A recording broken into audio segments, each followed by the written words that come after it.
I finally cracked the code. I figured out how to explain balancing a perfect brew to you guys. There's a sweet spot for extraction yield and time that I personally enjoy myself. You want to hit your yield within that extraction time. And it's obviously based on your preferences. I tend to have a higher extraction yield because I like to have a lot of flavors in my coffee, but I like to have it within a certain time frame.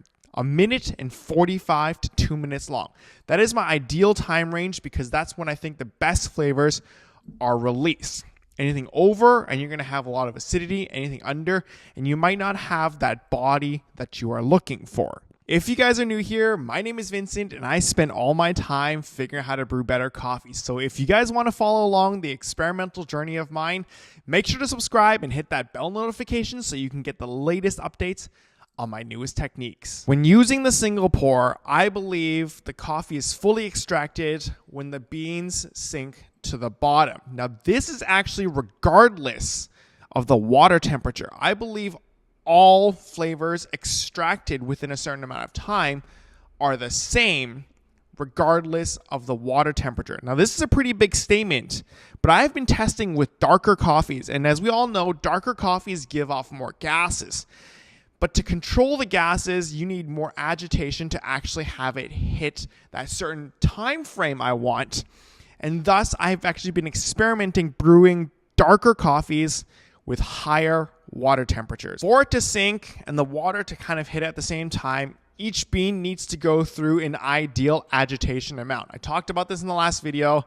It was kind of long, so not everybody watched it. But essentially, every grind has a certain amount of agitation it needs to be hit with for all the flavors to be extracted. So what we're going to do is we're going to first standardize 4 things. We're going to standardize the ratio, the brew size, the grind size, and then the ideal time frame we're looking for. So my ideal time frame is about 1 minute and 45 seconds to the 2 minutes.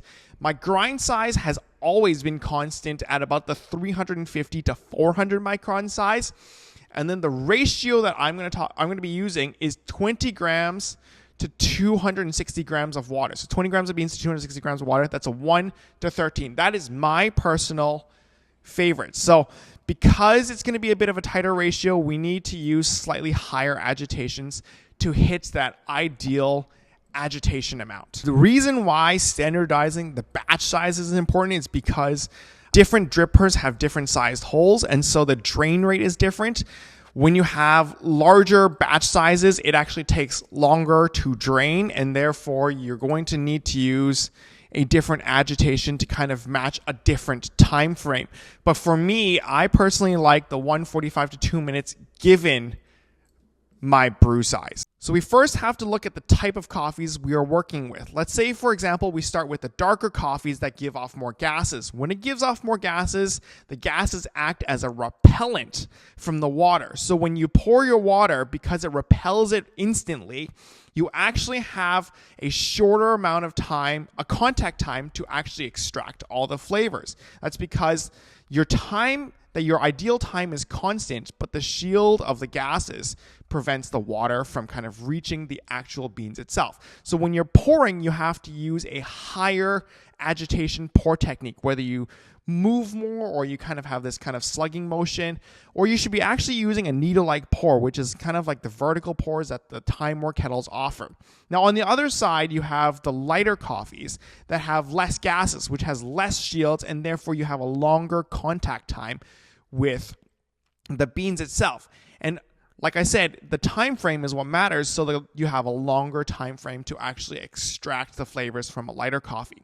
If it is true that it doesn't matter what temperature you're brewing at, if the flavors are all the same, the darker coffee needs a higher water temperature because the higher water temperature actually uses or creates more agitation. This allows you to have more flavors extracted in a shorter amount of time, which is perfect for something that has a lower contact time. So when it comes to lighter coffees, you would want to be using lower water temperature. Now, this is actually contradicting to what I've said in my last 2 years of production of videos. I've always told people that lighter coffees, you want higher water temperature, and darker coffees you want lighter or lower water temperature. But when I've been testing this, if I'm going to be hitting that same time frame, the same time frame tastes better with a higher water temperature on darker coffees because more of it gets agitated and I can actually sink more of it. Sometimes I can't even sink all of it. And on the other side, lighter coffees have actually been tasting much better. There's less over extraction. There's less of that zesty kind of lemony flavor that comes with using a higher water temperature. So this is actually an interesting development that we've had in my discovery of coffees. And let me show you guys in a quick demonstration what the differences are. So now that we're on the side, I'm going to show you guys a demonstration of how light roast reacts to the different water temperatures. For the lower water temperature, we'll be using 80 degrees. And then for the higher water temperature, we'll be using boiling water. And I just want you guys to see kind of how the water reacts as it hits the grounds. And then we'll talk about that as we brew. So this is going to be the lighter coffee with a lower water temperature. We're just going to start in the middle and stay nice and slow. I know though with a lower water temperature, I might be going a little bit too low.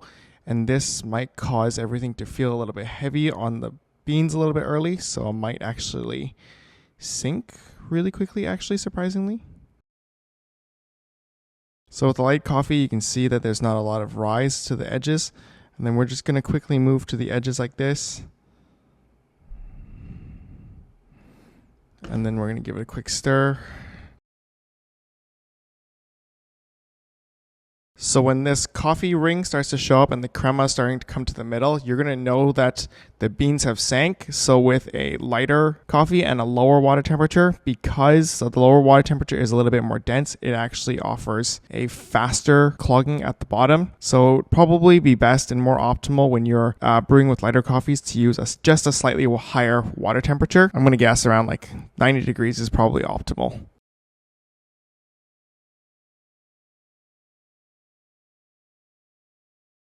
But when we look at the grounds, we can see a pretty good distribution. There's not too many microfines and there's not too many granulars in the middle. It's nice and consistent and even. And now we'll be doing a lighter coffee with boiling water. Notice right off the bat that the crema or the foam that's kind of coming up looks different. The mound is quite a larger. There's more bigger bubbles kind of coming up. And it just forms this gigantic bubble. Now with this bubble, if we were to agitate it properly, we'd be able to break it up. You'll notice how this one has actually a faster time, a little bit different than what I was talking about. But I realized that with a higher water temperature, not only does the water kind of move a little bit faster, it's also because the beginning, there's a larger mound, which allows you to have a much faster flow rate from the earlier stage. The mound is because you're releasing the gases at a much quicker pace. And so when we are working with a higher water temperature, if we don't move, we don't actually break the bubbles. And so we get a higher lift, and then we also get a faster flow rate at the earlier time. So when we're working with higher water temperature, we want to move to the edges to kind of break all of the clumps first, or the gases first, the shields.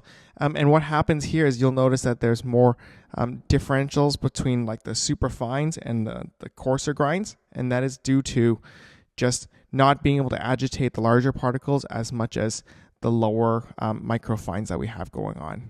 So now that we've done the light one, we'll be doing the same thing for the darker coffees. We're going to be using 80-degree water as well, and then the 100-degree water right after it. All the grind size throughout these tests have been constant. Like I said, they're just going to be around the 300 to 350 microns, okay? So now we've got ourselves a darker coffee with hotter water temperature.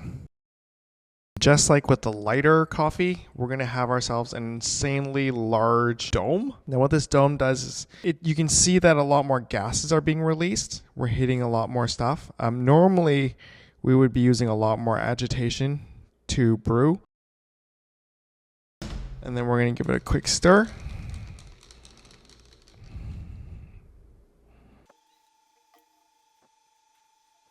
So take note of the timing. It's about a minute and 40 seconds as if the last couple of drops come out. And then the height of the walls. It's just going to be, about a couple centimeters off the top. Because I didn't do a very perfect flush at the end, we didn't get to wipe all the grinds off the top. but this is what it looks like. Granulars and everything. So now we've got the darker coffee with a lower water temperature. Notice how on this one, the gases are not quite as violent. With a higher water temperature, it becomes a lot more violent. But the colors coming out at the bottom will be a little bit lighter from what I can tell. So when working with a lower water temperature, we're going to have a heavier kind of water because the water is colder. So it is going to be a little bit lower in terms of, or higher in terms of density. So it does cause things to sink a little bit faster. Now, when it comes to darker coffees, because it doesn't have as much gases, you don't actually release it quite as fast, which is the benefits of having a lower water temperature. And so as we finish, we're going to see that the walls are actually looking quite similar. And the timing is about the same. So when it comes to darker coffees, we actually get similar vibes and looks. I'm actually just going to talk to you guys about this on the other side. So let me reset up and get right over there. This is overall quite an exciting kind of discovery of mine. And I've been having a lot of success by following these kind of conditions I've set for myself.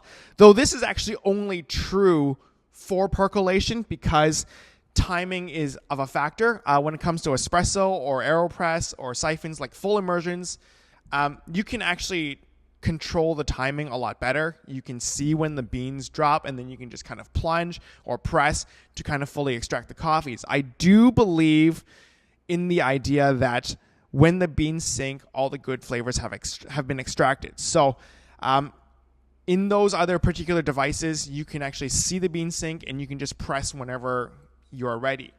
Whereas in a percolation, your timing is a lot more difficult to control because of the flow rate that the drippers kind of put on you. So you have to be aware of how big your batch size is and then where your conditions are, and then you select your brewing device based on it. So for example, if you're going to be doing a bigger batch, you want to have a bigger hole at the bottom. A good dripper for that would be the Origami, which has much more airflow and a bigger hole. When you want to have a slightly lower extraction rate, but within the same time frame, you could probably use the same dripper too. So it's really just conditional and understanding what your personal preferences are. But I do believe in the idea that the best flavors are extracted when everything sinks. So when it starts to clog, I do think you're going to get over extractions on the top and then an under extraction on the bottom. And so the idea in percolation, at least, you want the beans to sink, and that's the full signification that your coffees are fully extracted. With bloom techniques, though, this might not be as true as much, just because when you bloom or when you use drip assists, they tend to cause a lot more agitation towards the top. And once the beans kind of melt together and stick together, your water is just flowing from top to down, and it's going to over extract on the top and it's going to under extract on the bottom. So I haven't bloomed in a long time, and I don't know how I would kind of make the necessary adjustments for this for blooms. So for the time being, this thought process would only be true for single pours. So yeah, let me know in the comments below if you guys have had the same success as I have. And yeah, I hope you guys actually learn a lot from this. This is a really cool experiment I was kind of playing around with. But thanks for watching as always. Catch you guys in the next one. Bye!